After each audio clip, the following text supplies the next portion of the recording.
The funeral had ended only 3 days ago when the doorbell rang. Natalie Barnes sat on the couch in the small country house, surrounded by boxes of used tissues and cold tea, when she heard the sharp sound cutting through the heavy silence of grief. She considered ignoring it. She had no energy for condolence visits. No energy for more awkward hugs from neighbors who'd never really known James Barnes. But the doorbell rang again. Insistent. Professional. With legs that felt like lead, Natalie dragged herself to the door, opened it, and froze completely. The man on the porch didn't belong in this small village. Impeccable suit, dark gray that probably cost more than her car, perfectly styled black hair, equally dark eyes that studied her with an intensity that made her want to slam the door in his face. He held a leather briefcase and an expression that revealed absolutely nothing. Natalie Barnes, deep voice, controlled, zero warmth. Yes? She gripped the doorknob tighter, an anchor in the middle of disorientation. Nicholas Fairmont, your father's attorney. May we talk? Natalie led him to the living room, still cluttered with things from the funeral. Sympathy cards scattered everywhere, photos of her father all around. She saw Nicholas assess the space with those unreadable dark eyes, but he didn't comment. He simply sat in the armchair her father used to use, and something about seeing a stranger in that sacred place made Natalie's throat tighten. Your father hired me 6 months ago. Nicholas opened the briefcase. To handle legal matters related to his estate and other issues. He pulled out documents. He knew he was sick, the cancer was terminal, and he wanted to make sure you were protected after he was gone. Tears burned in Natalie's eyes. Her father had never said anything. Never mentioned being sick. He just left. Sudden heart attack, the doctors had said. But now this lawyer was saying it was a lie. He didn't want you to know, Nicholas continued, as if reading her thoughts. He thought it would be easier this way. Less time to worry, to suffer in advance. So he lied to me. Natalie's voice came out broken. For 6 months he lied. He protected you, Nicholas corrected, without emotion, as if he were discussing a contract, not her life, and he continued protecting even after. Through the will. He pushed documents across the coffee table. Your father left everything to you, this house. The rare book collection he accumulated, worth approximately $2 million. Investments that guarantee a comfortable monthly income for the rest of your life. Natalie should feel relief, gratitude, but all she felt was a growing emptiness. There's a condition, Nicholas said, and something in his voice changed, became tenser. What kind of condition? Natalie could barely form the words. Nicholas looked at her directly, without blinking, without softening the blow. To receive the inheritance, you need to get married, immediately, to the person your father specifically chose. He paused. To me. The world stopped. Natalie was certain she'd heard wrong. Had to have heard wrong. I'm sorry, what? Your father established in his will that you only receive the full inheritance if you marry me within 30 days of his death. If you refuse, everything goes to charity. That can't be legal. You can't force someone to marry. Technically, I'm not forcing you. You can refuse. But then you lose everything, Nicholas said with that irritating calm. Your father was very specific about the terms. And yes, it's completely legal. I drafted it myself. Natalie was shaking now. From shock, from anger, from grief that was transforming into something darker. Why?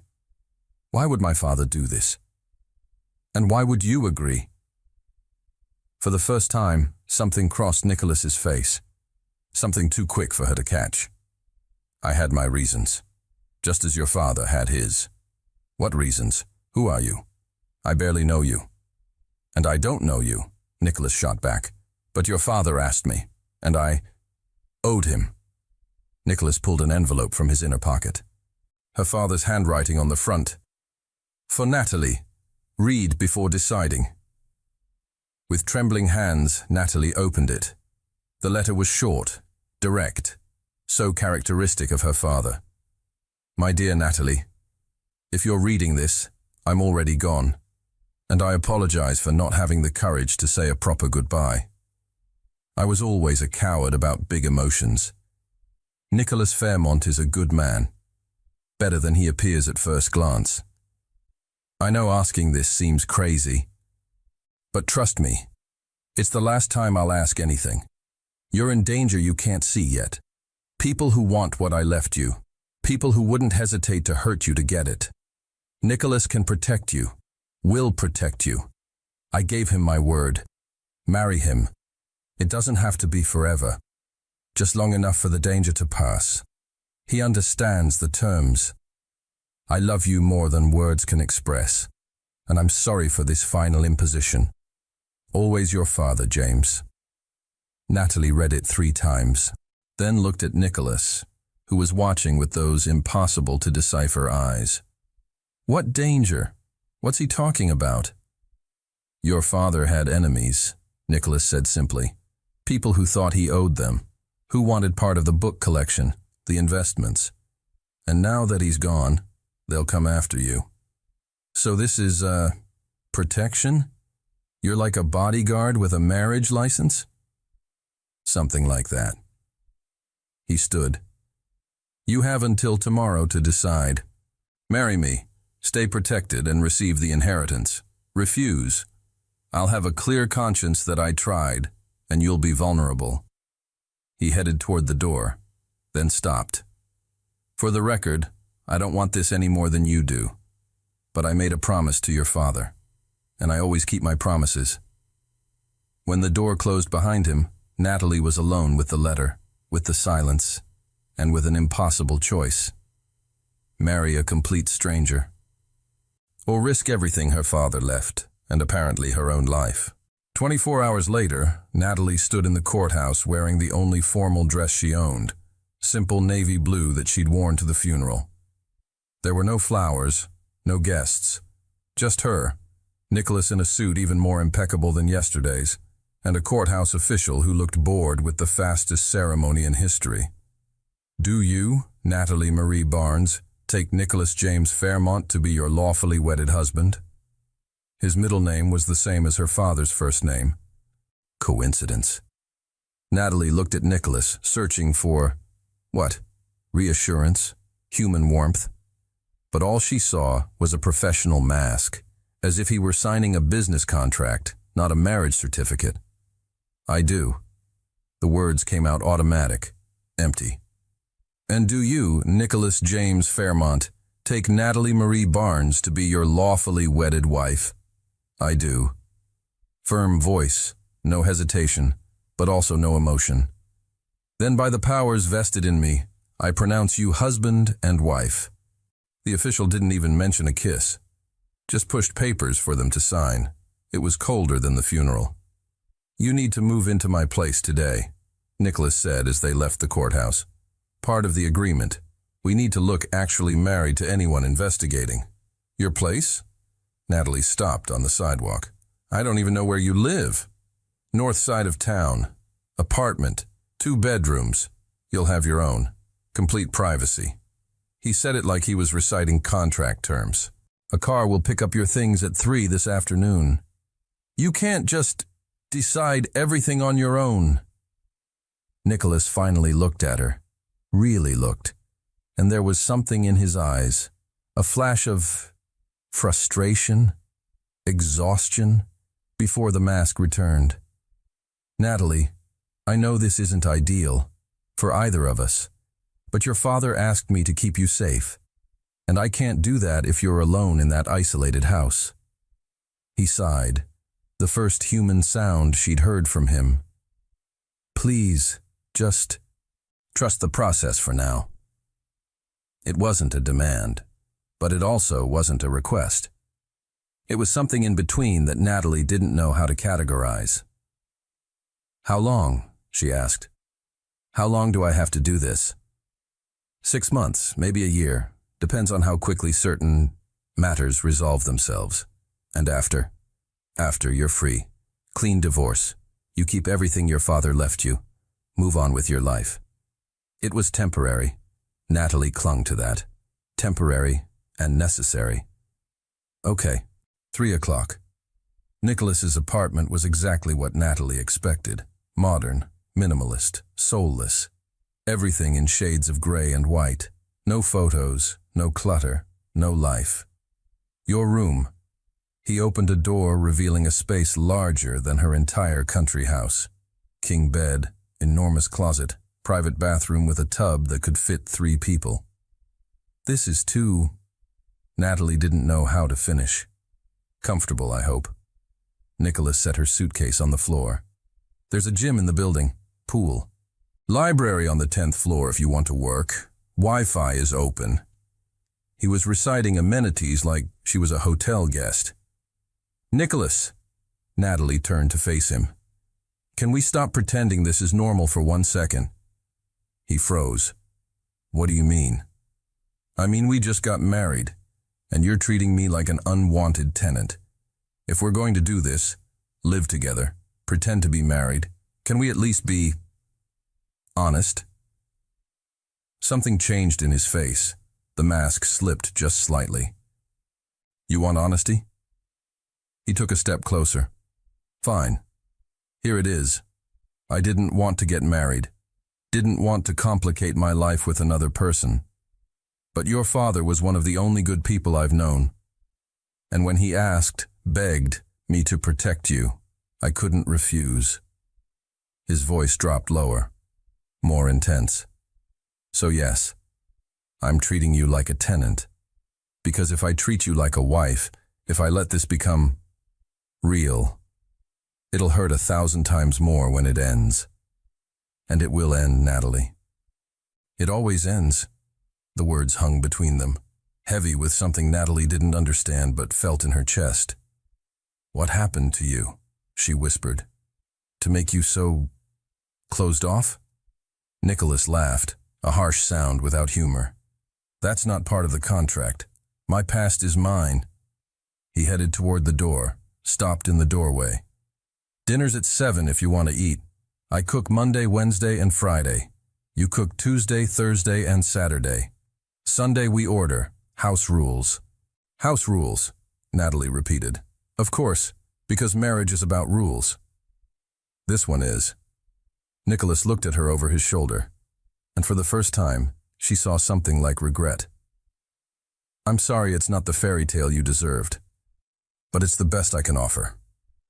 And then he left, closing the door gently behind him. Natalie stood alone in the enormous room, looking at the suitcases that contained her entire life and thought, what was her father thinking? How would a marriage to a man who barely spoke to her protect her?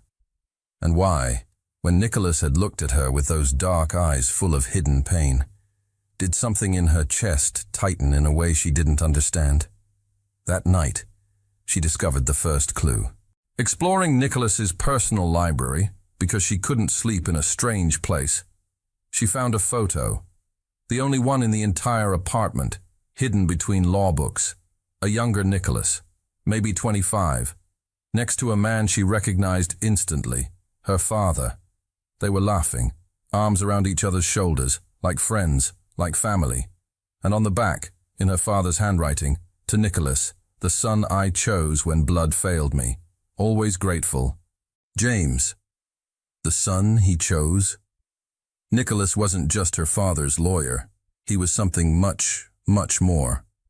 Natalie woke to the smell of coffee and something burning. She checked her phone. 6:15 in the morning. Who was awake at this hour? Stumbling out of her room in old pajamas and messy hair, she followed the smell to the kitchen. Nicholas was there, wearing sweatpants and a t-shirt, the first time she'd seen him in anything other than a suit. He was battling with a frying pan, clearly losing the fight against eggs that should have been scrambled, but looked more like charred rubber. You said you cooked on Mondays. Natalie couldn't help the accusatory tone. Nicholas jumped, turning so fast he almost knocked over the pan. You startled me. Sorry, but seriously, what is that? She pointed at the culinary disaster. Attempted breakfast. He looked at the mess with something like embarrassment. I normally eat out or order in, but I thought, first day as whatever we are, I should make an effort. It was a kind gesture buried under layers of incompetence. And despite everything, Natalie felt her lips trembling into something that might be a smile. Move over, she gently pushed him aside. Before you burn the place down. Natalie took over, throwing out the ruined eggs and starting fresh. Nicholas stood there, watching with a mixture of fascination and mortification. My father taught me to cook, she said, cracking new eggs into the pan. After my mother died, it was just the two of us. He couldn't make anything beyond sandwiches, so I learned out of necessity. Your mother died when you were 7. Natalie stirred the eggs with practiced movements. Car accident. It was quick, they said. She didn't suffer. I'm sorry. What about your father? Natalie dared to ask. Do you have family? Nicholas went rigid. None that matter. I saw the photo. Natalie decided to risk it. In the library. You and my father. He wrote that you were like a son to him. The silence that followed was so thick Natalie almost regretted mentioning it. But then Nicholas spoke, his voice so low she barely heard. Your father saved me. Natalie turned off the heat, turned completely to face him. Saved you how? Nicholas moved to the window, looking out at the city waking up, his back to her, as if he couldn't say this while looking in her eyes. I was 22, fresh out of law school, working for a firm that did things I wasn't proud of. We defended terrible people. I knew it. But they paid well and I needed the money. He took a deep breath. One day, your father showed up, potential client, needed someone to handle his will, protect his assets. But when we sat down to talk, he asked me if I was happy. No one had ever asked me that. His voice broke slightly. I fell apart, told him everything, how I hated the work, how I was trapped in student debt, how my family had disowned me for not following their military tradition. And you know what your father did? What? Natalie whispered. He paid off my debts, all of them. $400,000 in student loans, just paid them. And then he offered me a job as his personal attorney. Said he saw potential, that I deserved a chance to do something that mattered. Nicholas finally turned, and there were tears in his eyes. The first real emotion she'd seen.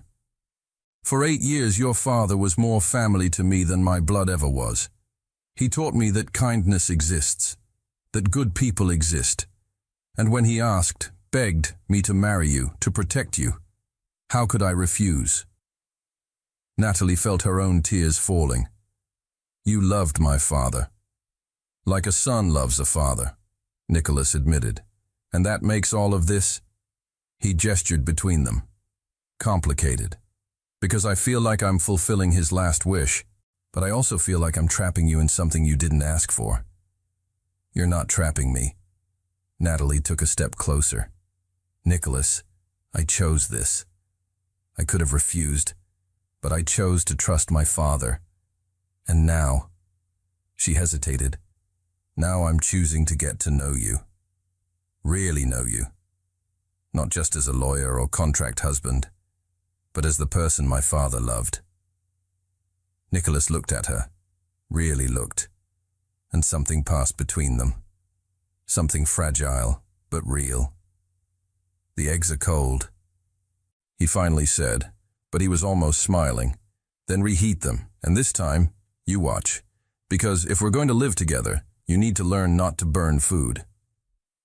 They spent the next hour in the kitchen, Nicholas watching while Natalie reheated breakfast and explained basic techniques.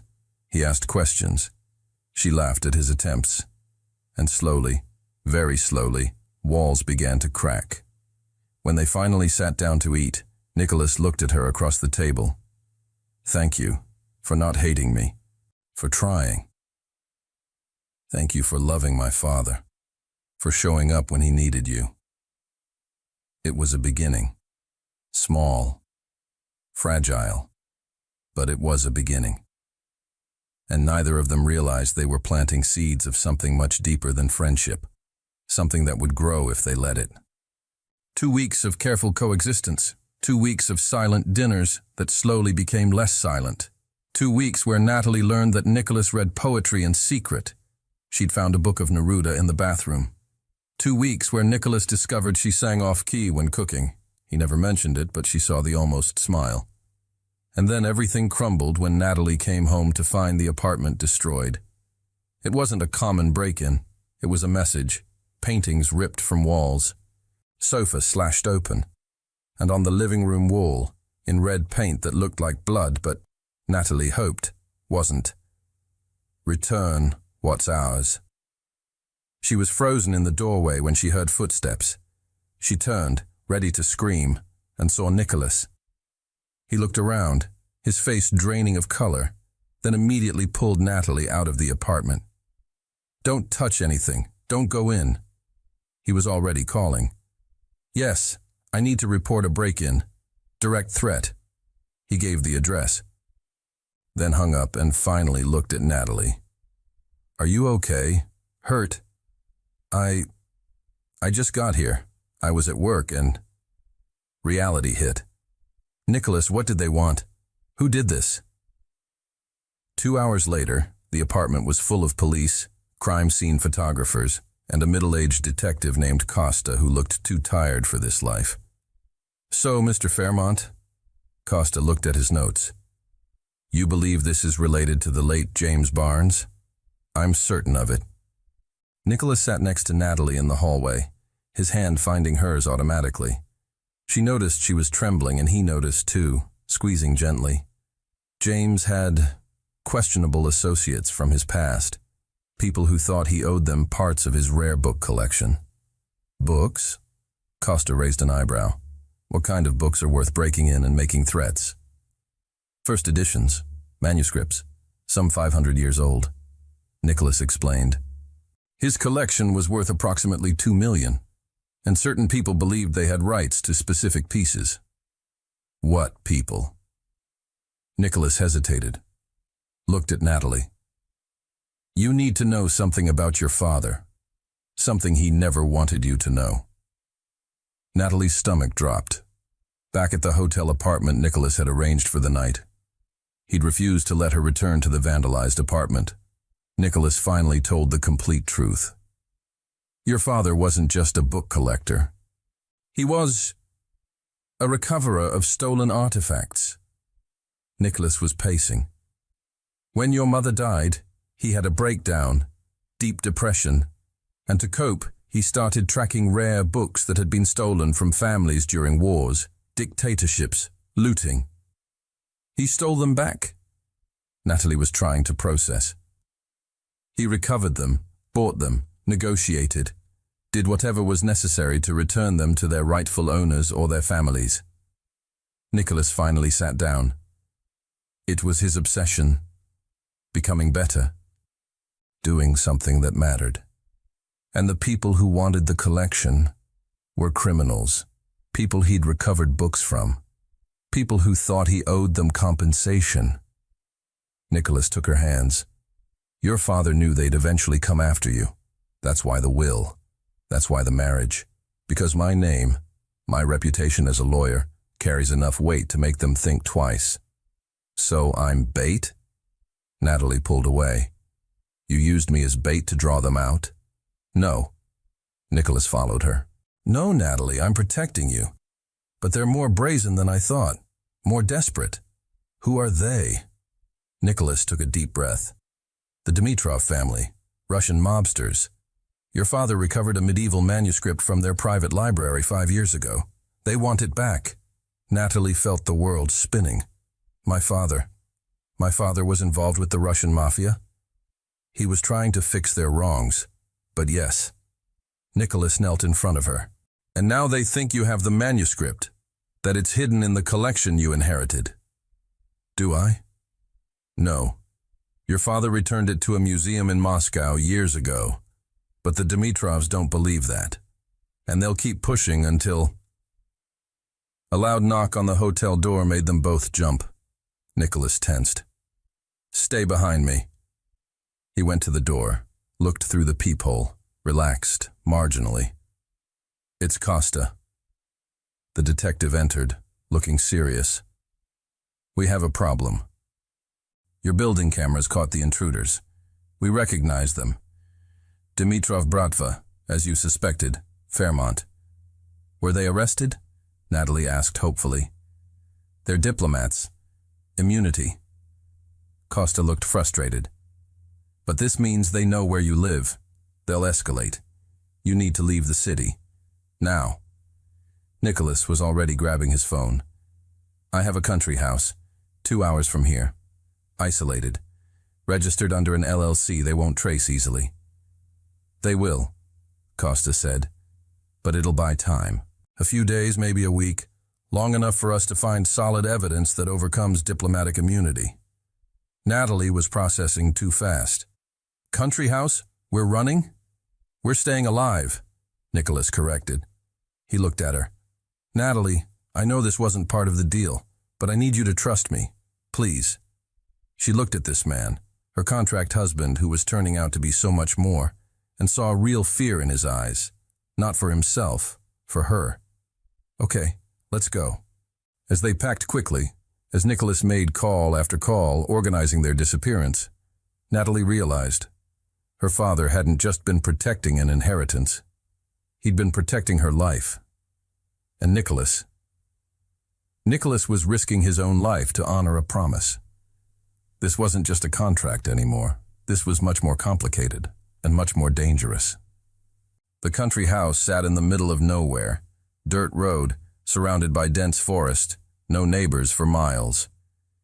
It was rustic, but well-maintained. Dark wood, stone fireplace, enormous windows overlooking a private lake. Natalie stepped out of the car. Nicholas had driven the entire 2 hours in tense silence and breathed clean air for the first time in weeks. "Is it safe?" she asked, looking around. It seemed exposed, vulnerable. "Security system is hidden but complete. Cameras around the entire perimeter. Silent alarm connected directly to local police. And..." Nicholas pulled a gun from his waistband. "I know how to use this if necessary." Natalie froze, staring at the gun. "You have a permit?" "I do, and training. And I honestly hope I never need it." He tucked it away again. "But I won't risk your life on hope." It was the first time he'd admitted so directly that she mattered. That she wasn't just an obligation. Inside, the house was cozy in a way his apartment never had been. There were photos here. Young Nicholas with a woman who must be his mother. Teenage Nicholas in military uniform, so he had gone before quitting. Adult Nicholas with her father, laughing on some boat. "Do you come here often?" Natalie asked, touching a frame. "I used to, when I needed to escape. Your father came a few times too. He loved fishing on the lake." Nicholas smiled, small, sad. He said it was the only place where he could think clearly. Natalie felt a connection to her father through this space. "Can I stay in the room where he stayed?" Nicholas hesitated. It's my room now. I moved in there after. But I can sleep on the couch." "No," Natalie decided impulsively. "We'll share. The bed is big enough. And honestly, after everything that's happened, I don't want to be alone." She saw Nicholas swallow hard. "Are you sure?" "I'm sure." And strangely, she was. That night, after a simple dinner, Nicholas grilling steaks without burning them, progress, they sat on the porch looking at the stars. Natalie wrapped in a blanket, Nicholas beside her with coffee, respectful space between them. "Can I ask a personal question?" Natalie broke the silence. "You can try. Why did you never really get married? Before me, I mean." Nicholas was quiet for so long she thought he wouldn't answer. Then, I was engaged, 6 years ago. Her name was Rebecca. We met in college.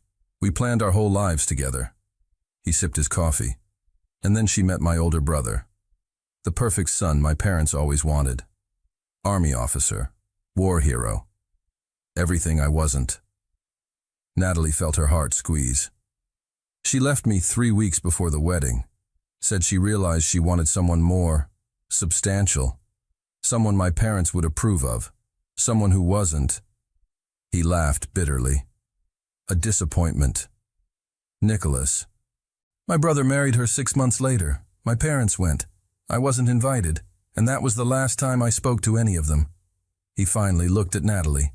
So yes, I built walls, because letting people in hurts, and I'm not interested in being hurt again. Natalie understood now. The coldness, the distance. It was a survival mechanism. My father was the exception? She asked gently. The only one. He didn't judge. Didn't want me to be something different. He just accepted me. Nicholas wiped his eyes quickly, and now he's gone. And I keep thinking that if I'd been a better friend, a better adopted son, maybe. Don't. Natalie took his hand. Don't do that to yourself. My father loved you. Clearly. And he knew you loved him too. They stayed like that. Hands intertwined, stars above, barriers slowly crumbling, until Nicholas spoke. You're not an obligation to me, you know. I'm not? When your father asked me to protect you, I thought it would be a burden, a duty. But then I met you, and you're the first person since your father who makes me want to lower the walls, who makes me think that maybe, just maybe, risking it again is worth it. Natalie's heart was pounding so hard she was certain he could hear it. Nicholas, you don't need to say anything. He squeezed her hand. I just needed you to know. This, us, doesn't feel like a contract to me anymore, and I don't know what to do with that. Natalie didn't know either. But when they went inside, when they lay in the same bed maintaining careful distance, when she woke in the middle of the night to find him watching her with eyes full of something she couldn't name, she thought she was feeling it too. And it was terrifying, and wonderful, and completely unplanned. But maybe, just maybe, it was exactly what they both needed. The storm arrived on the third night. Not just rain, lightning that tore through the sky, thunder that shook the foundations, wind that made the windows tremble. Natalie woke in a panic, disoriented, and automatically reached for Nicholas. He was beside her, already awake, staring out the window. Is it bad? She asked, her voice small. Yes. Power will probably go out. As if in response, the lights flickered and died. Total darkness. Called it. Nicholas turned on his phone's flashlight, illuminating the path to the fireplace. I'll start a fire. You okay here? Natalie nodded, though her hands were shaking. Not from cold, from memories. You're afraid of storms. Nicholas observed as he fed the fire. It wasn't a question. My mother died in a storm. Natalie hugged her knees. She was driving, heavy rain. She lost control of the car, and every time I hear thunder, I just go back to that day, waiting for her to come home. A police officer knocking on the door instead of her. Nicholas abandoned the fireplace and sat beside her on the couch. You were 7 years old. 7 years and 3 months. And after that it was just me and my father.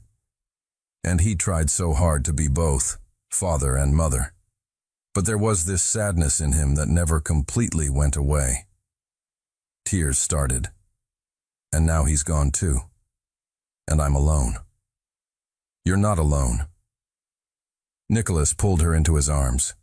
The first real embrace since they'd married. I'm here. I'm not going anywhere. Natalie cried against his chest. Grief for her father, for her mother, for the normalcy she'd never had.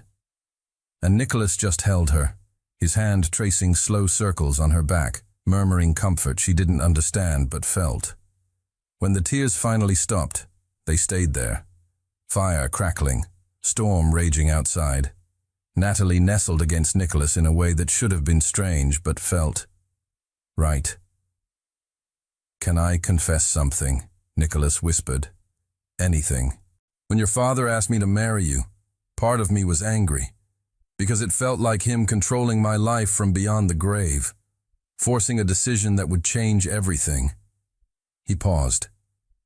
But another part, a part I didn't even admit to myself, was relieved. Relieved? Because it meant connection, family, something beyond the emptiness my life had become. He looked down at her in his arms. "And then I met you. And you were beautiful even while crying, strong even when broken.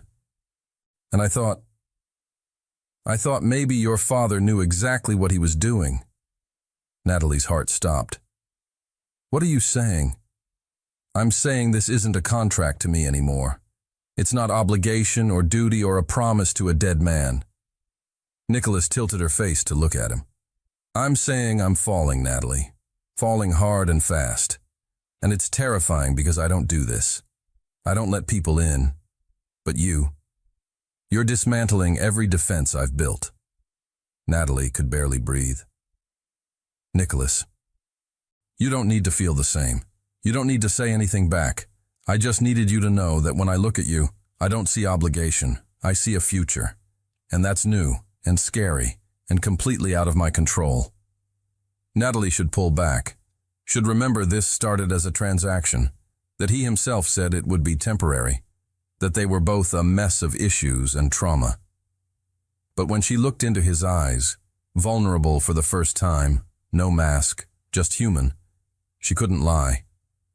"I'm falling too," she whispered. "And I don't know what to do because I just lost my father. And I don't know if this is real or if I just need someone to hold on to. And I'm so scared of ruining this like I've ruined everything in my life." Nicholas kissed her. It was soft, tentative, asking permission even in the act.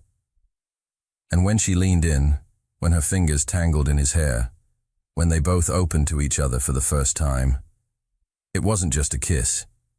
It was a promise. It was a choice. It was two broken hearts deciding to try again. When they pulled apart, they were both crying, laughing, holding each other like they might disappear. "This is crazy," Natalie said. "Completely." Nicholas agreed. "We're going to hurt each other. Probably. And I have no idea how to do this. Neither do I." He pressed his forehead to hers. "But I want to figure it out. With you. If you'll let me." Outside, the storm kept raging. But inside, near the fire, in each other's arms, they found something like peace.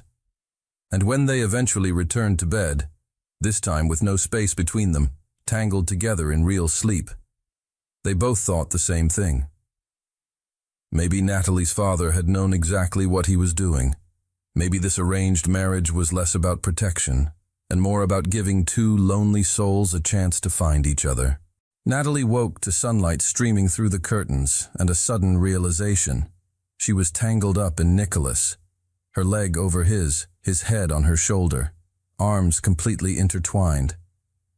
And it wasn't just innocent sleep position. There was an intimacy here that hadn't existed before, because last night they'd crossed a line, not sexually, but emotionally. And that was more terrifying. Nicholas woke slowly, his eyes opening to find her already watching. For a moment he just smiled, small, genuine, vulnerable. Then realization hit him too. "Good morning," voice rough from sleep. "Good morning." Natalie didn't move, neither did he. "About last night," Nicholas began. "Don't regret it," Natalie interrupted. "Please don't regret it." "I don't." He pulled back just enough to see her face. "But I'm processing, because I spent 6 years building walls, and you tore them down in 3 weeks, and I don't know how to handle that." They spent the morning in careful silence, Nicholas making coffee without burning it. Miracle. Natalie preparing toast. Moving around each other in the small kitchen with new awareness of every touch, every glance. "We need to talk about what happens after," Nicholas finally said when they sat down. "After?" "When the Dimitrovs are arrested, when the threat passes, when you don't need protection anymore." He stirred his coffee without drinking. "The contract said 6 months to a year, then divorce. You're free." Natalie felt her stomach drop. "Is that what you want? Divorce?" "It's what we promised, what we agreed to." Nicholas looked at her. "But that was before feelings got involved. And now? Now I don't know." Brutal honesty. "Because part of me wants to hold you and never let go. But another part is terrified you'll realize you can do better, that you'll find someone who isn't a mess of issues, and you'll leave me." Natalie understood, because she felt the same fear. "What if we don't want a divorce?" she asked quietly. "What if we want to try for real? Then we try." Nicholas took her hand. "But Natalie, you need to understand. I don't know how to do this. Relationships, intimacy. I'm designed to fail." "So am I." She squeezed back. "So we fail together, or we learn together. But at least we're not alone." Nicholas's phone rang, breaking the moment. He checked it, frowned. "It's Costa," he answered. "Fairmont." Pause. His face darkened. "When?" "I see. Yes, we're safe. Keep me updated." He hung up, looked at Natalie with an expression she couldn't read. "They found one of the Dimitrovs, dead, shot in the head, professional execution." Natalie felt her blood run cold. "What does that mean?" "It means there's a new player, someone more dangerous than the Dimitrovs." Nicholas was already checking security systems, locks, his gun. "Someone who wants to eliminate the competition before coming after you." "Who?"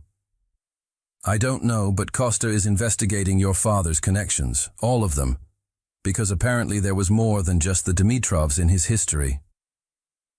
Natalie's phone buzzed. Unknown number. She looked at Nicholas, who nodded, recording on. She answered on speaker. "Hello." Distorted voice, electronic, impossible to identify gender or age. "Natalie Barnes, or should I say Fairmont now? Beautiful wedding. Shame it won't last." Nicholas tried to trace the call, but already knew it was useless. The voice continued. "Your father took something that wasn't his." "A manuscript?" "No. That was just a distraction. The real treasure is hidden, and you're going to give it to me, or your new husband will join your father in the cemetery." The line went dead. Absolute silence. Then Nicholas was moving, grabbing weapons, checking doors, calling Costa. But Natalie was frozen. Because the voice had said, "New husband." Like they knew the marriage was recent. Like they'd been watching. "Nicholas?" She could barely form the words. "They know. About us. About everything." "I know." He came back, gripping her shoulders. "But I'm not going to let anything happen to you, understand? Nothing." What if something happens to you? The question hung there. Because that's what Natalie realized now. She wasn't just afraid for her own life. She was afraid for his. Because in 3 weeks, this man had become everything. "It won't," Nicholas promised, "because I have too many reasons to stay alive now." He kissed her, quick, intense. "You're my reason, Natalie, and I'm not letting anyone take that away from me." But as they prepared their defenses, as they waited for the invisible enemy's next move, they both thought the same thing. They'd just found each other, and the universe was already trying to tear them apart.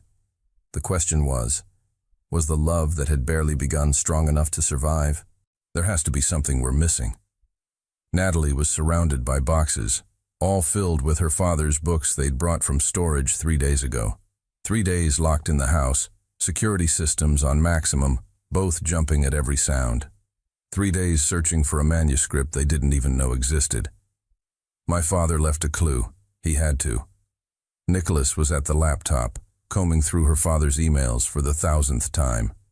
He mentioned the real treasure once, in an email from 2 years ago. But we thought he was talking about the collection in general. Read it again. Nicholas pulled up the email. Dear Nicholas, the real treasure is not what they think. It's hidden where only she can find it, where love and memory meet. I thought it was philosophical, but... Where love and memory meet, Natalie repeated, then froze. Wait, he always said that love lives in memories, and he kept memories in... She ran to the bedroom. Nicholas behind her. Natalie pulled a box from under the bed, old photo album. Flipping through yellowed pages, Natalie found childhood photos, mother and father together, her as a baby. And then, a page she didn't remember seeing before, a photo of an ancient book, lying open showing beautiful medieval illuminations. In the margin, in her father's handwriting. For Natalie, the true inheritance, not the value, the message. What message? Nicholas was looking over her shoulder. Natalie studied the photo more closely. The illuminations showed stories of ordinary people doing extraordinary things, saving others, sacrificing, loving. It's not about money, she whispered. It never was. It's about how we live, about the choices we make. But where's the actual manuscript? Natalie turned the page. There was a taped envelope. Inside, a small key and a note. Safe in the office, behind the Neruda. Nicholas was running before she finished reading. Her father's office, a room Natalie had barely entered since his death, was exactly as he'd left it. Books in stacks, papers scattered, the smell of the pipe he'd smoked in secret, and an entire shelf of Neruda. Which book? Nicholas was checking each one. 20 love poems, Natalie knew without checking. It was my mother's favorite. He read it to her every night. Behind the book, embedded in the wall, a small safe. The key fit perfectly. Inside, not a medieval manuscript. Something different. A modern notebook, leather-bound, filled with her father's handwriting. Natalie opened it with trembling hands. First page.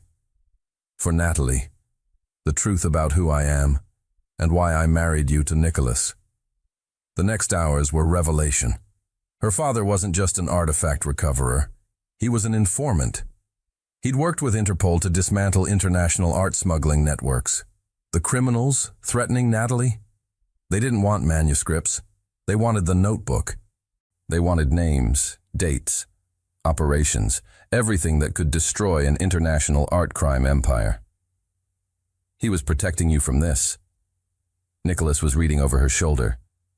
By marrying you to me, he ensured you'd have legal protection.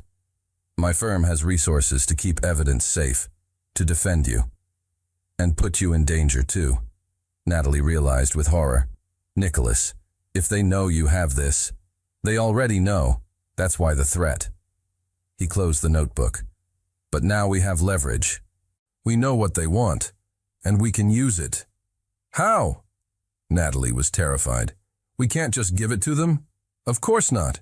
We give it to Interpol and let them handle it. Nicholas was already calling. Costa has contacts. He can arrange a secure transfer. But as he spoke, as he organized the protection scheme, the window glass exploded. It wasn't a rock. It was a tear gas grenade. Nicholas screamed for Natalie to get down, covered her body with his, as gas filled the room. She heard pounding, the door being broken down, voices in Russian, heavy footsteps. Nicholas! She could barely breathe. Stay with me. He was dragging her to the hall, to the safe room he'd built without her knowing. Don't let go. But then there was a figure in the doorway. Gas mask, gun pointed, and the distorted voice from the phone, now clear. I'm sorry, but you left me no choice. The person fired. Nicholas pushed Natalie back, taking the bullet meant for her. He fell, and Natalie screamed, a primal sound of something breaking inside her. Because she'd just found him, just started loving him, and she wouldn't lose him too. The hospital corridor smelled of disinfectant and fear. Natalie sat in a hard plastic chair, still wearing clothes stained with blood. Nicholas's blood, waiting, always waiting. It had been 3 hours since the ambulance, 3 hours since she'd watched paramedics work frantically, 3 hours since a doctor said significant blood loss and emergency surgery, and other words her mind wouldn't process. Costa stood beside her, silent. They'd caught the shooter, a junior member of a crime syndicate who thought killing Nicholas and taking the notebook would earn him a promotion. Stupid, desperate, now arrested. But that didn't bring Nicholas back. Mrs. Fairmont, a young doctor, appeared. Your husband survived the surgery. Natalie collapsed. The tears she'd held for 3 hours finally fell.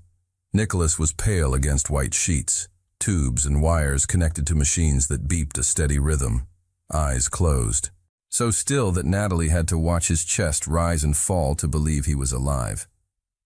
She sat beside the bed, taking his hand, so cold.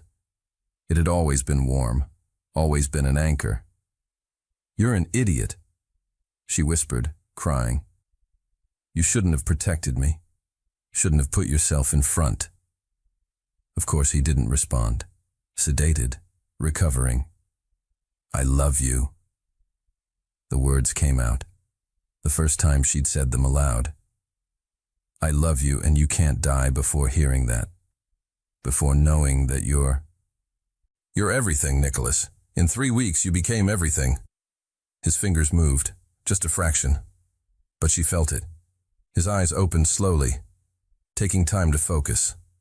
When he saw her, his lips curved into a weak smile. You, okay? Voice hoarse, destroyed. Am I okay? You took a bullet, but you are alive, so worth it. He coughed, grimacing in pain. Natalie was crying and laughing simultaneously. You're impossible. And you love me? There was hope in his eyes, vulnerability, so much. She leaned down, kissing his forehead. So much it scares me. Nicholas spent 2 days in the hospital. 2 days where Natalie didn't leave his side. 2 days of Costa bringing updates. Syndicate dismantled, notebook with Interpol, threats neutralized. 2 days of Nicholas waking and sleeping, but always looking for her first. On the second night, when he was more alert, more himself, Nicholas finally spoke about what he'd been thinking. When I saw that gun pointed at you, the only thing I thought was that I couldn't let you die. Not when we just started.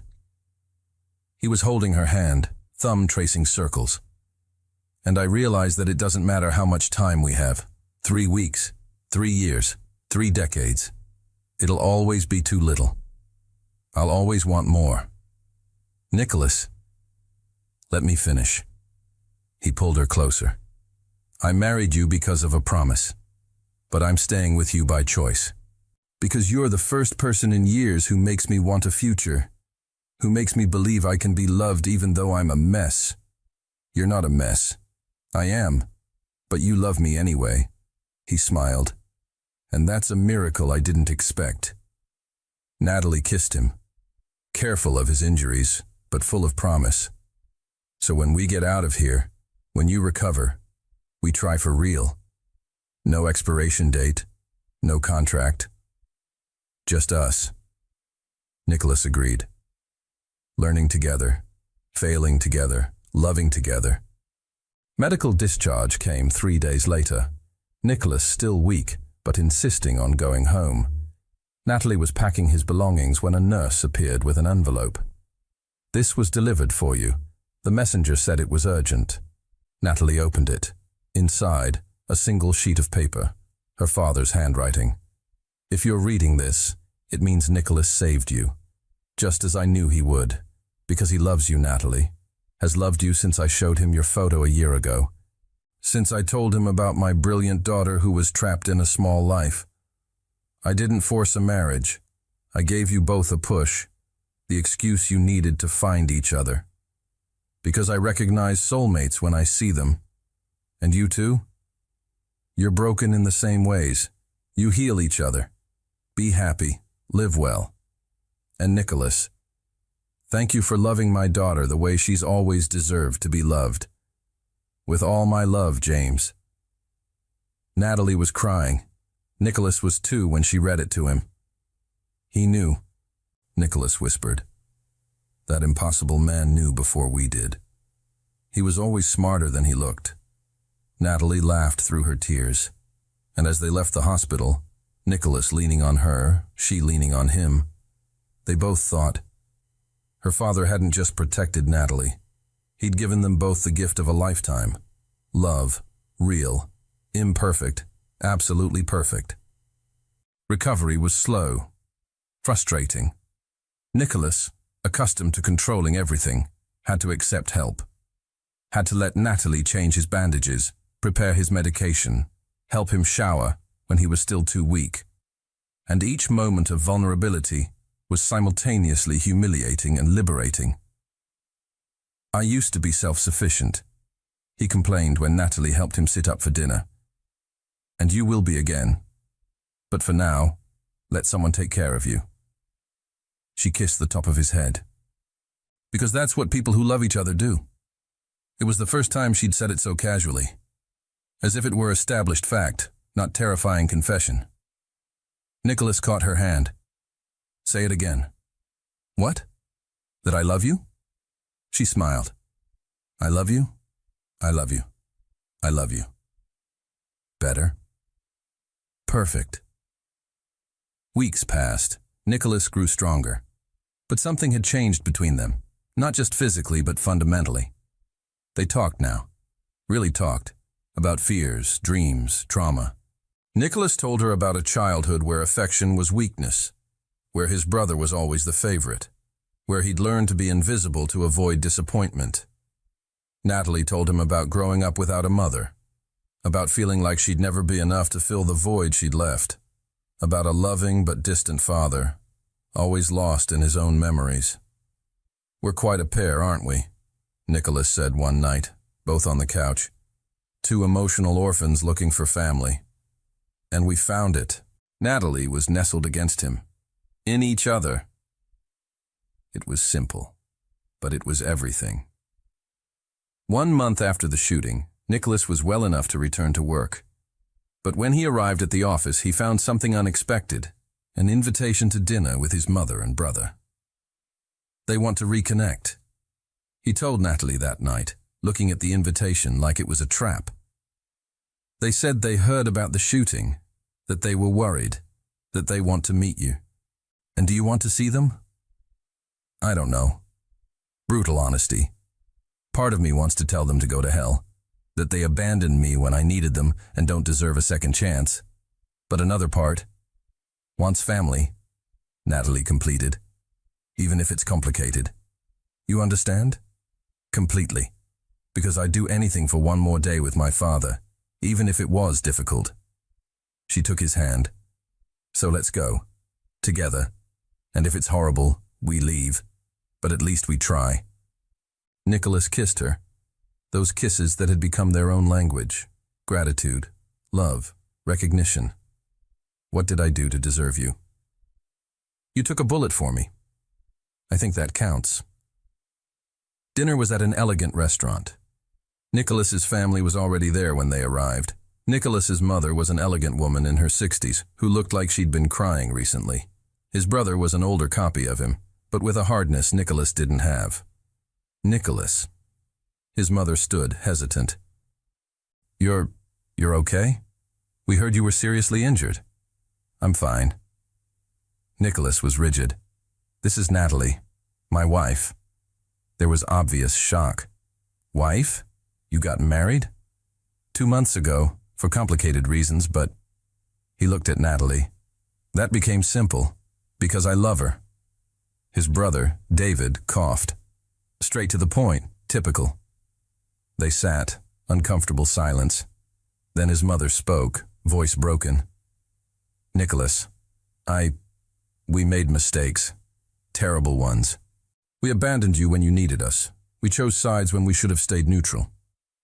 And Rebecca is divorced now, David interrupted. She realized too late that she married me to impress our parents, not for love. And you? Nicholas asked, voice carefully neutral. Did you love her?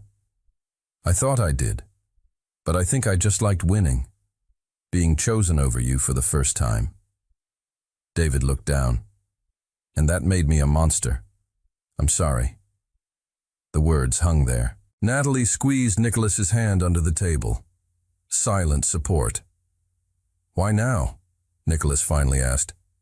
Why after 6 years of silence do you show up? His mother took a deep breath. Because we almost lost you, and we realized that stupid pride cost us a son, and we're not letting that happen again. She leaned forward. We're not asking for instant forgiveness, or even eventual forgiveness, but we're asking for a chance to know you, to know your wife, to maybe eventually be a family again. Nicholas was trembling. Natalie felt it, and she intervened for the first time. Can I say something? Everyone looked at her. Nicholas spent 6 years building a life without you, and he was fine, more than fine. But he also carried pain, and anger, and a feeling of never being enough. She looked at his mother, then David. So if you're here out of guilt or obligation, please leave. But if you're here because you genuinely want to know the incredible man he's become, then stay and prove it. Silence. Then his mother smiled, through tears. I like her. She's fierce. She learned from the best, Nicholas said, looking at Natalie with obvious love. And slowly, very slowly, conversation began. It wasn't perfect. There were still wounds, still hurt, but it was a beginning.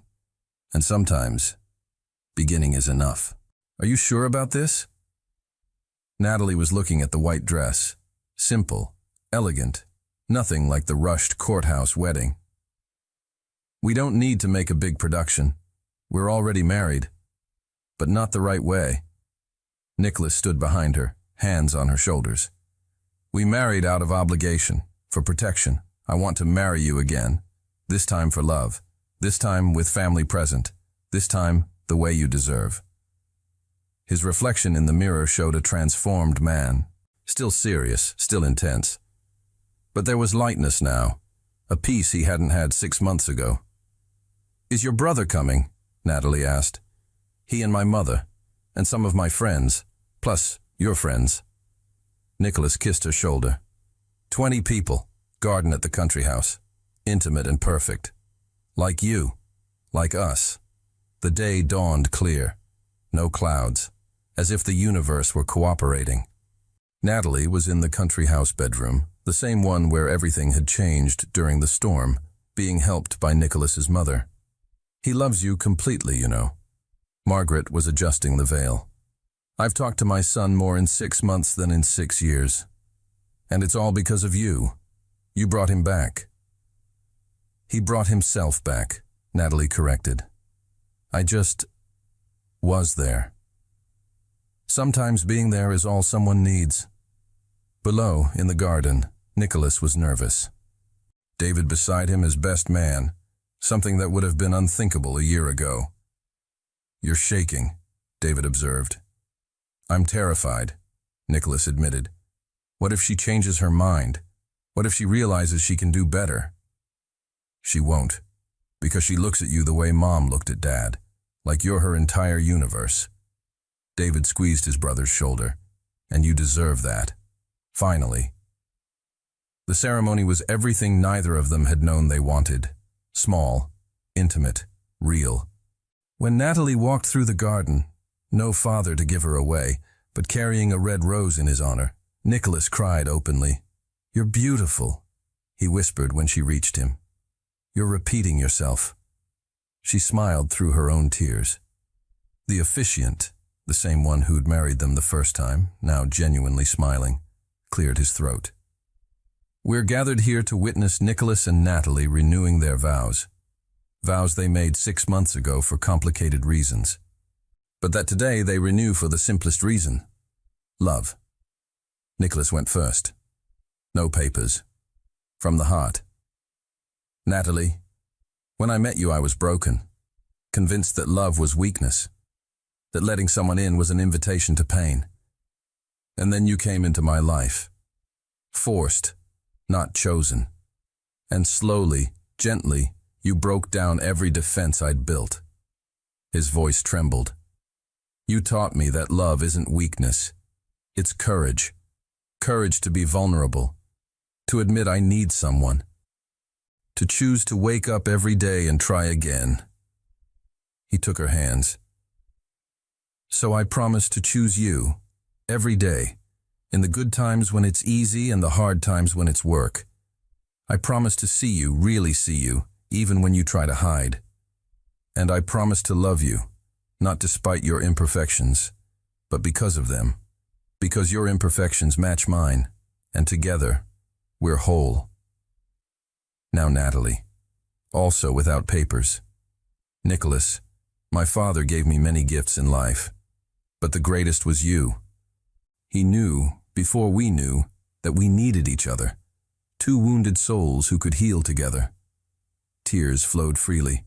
You saved me from a life where I accepted crumbs, where I'd become so small I was disappearing. And you didn't do it by telling me I was worth more. You did it by showing me, every day, in 1,000 small ways. She squeezed his hands. So I promise to do the same. I promise to show you every day that you're loved, that you're enough, that you don't need to be perfect to be precious. And I promise to build a life with you, not the one society expects, but the one we create, with love, with laughter, with brutal honesty and fierce kindness. She smiled through the tears. I promise to choose you, today, tomorrow, forever. New rings, not of contract but of commitment, were exchanged.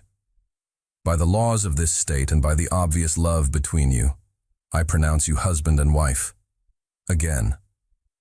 But this time, for real. The kiss was different from all they'd shared. It was promise, it was celebration, it was future.